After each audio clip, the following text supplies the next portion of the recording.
Now the Lord called to Moses and spoke to him from the tabernacle of meeting, saying, Speak to the children of Israel, and say to them, When any one of you brings an offering to the Lord, you shall bring your offering of the livestock, of the herd and of the flock.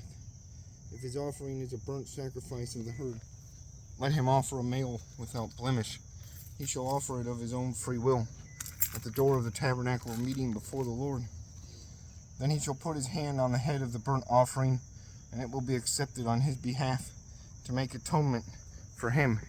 He shall kill the bull before the Lord, and the priest, Aaron's sons, shall bring the blood and sprinkle the blood all around on the altar that is by the door of the tabernacle of meeting.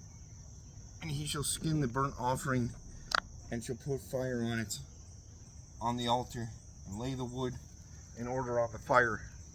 Then the priest, Aaron's sons, shall lay the parts, the head and the fat, in order of the wood that is on the fire upon the altar. But he shall wash its entrails and its legs with water, and the priest shall burn on the altar as a burnt sacrifice, an offering made by fire, a sweet aroma to the Lord. If his offering is of the flocks, of the sheep, or of the goats, as a burnt sacrifice, he shall bring a male without blemish.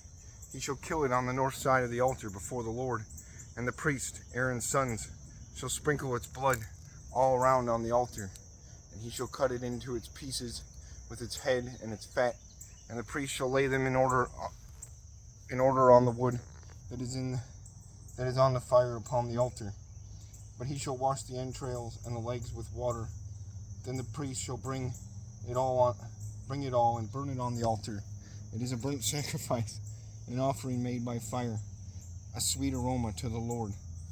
And if the burnt sacrifice of his offering to the Lord is of birds, then he shall bring his offering of turtle doves or young pigeons. The priest shall bring it to the altar, wring off its head, and burn it on the altar. Its blood shall be drained out at the side of the altar, and he shall remove its crop with its feathers, and cast it before the altar on the east side, into the place for ashes. Then he shall split it at its wings, but shall not divide it completely. And the priest shall burn it on the altar, on the wood that is on the fire. It is a burnt sacrifice, an offering made by fire, a sweet aroma to the Lord.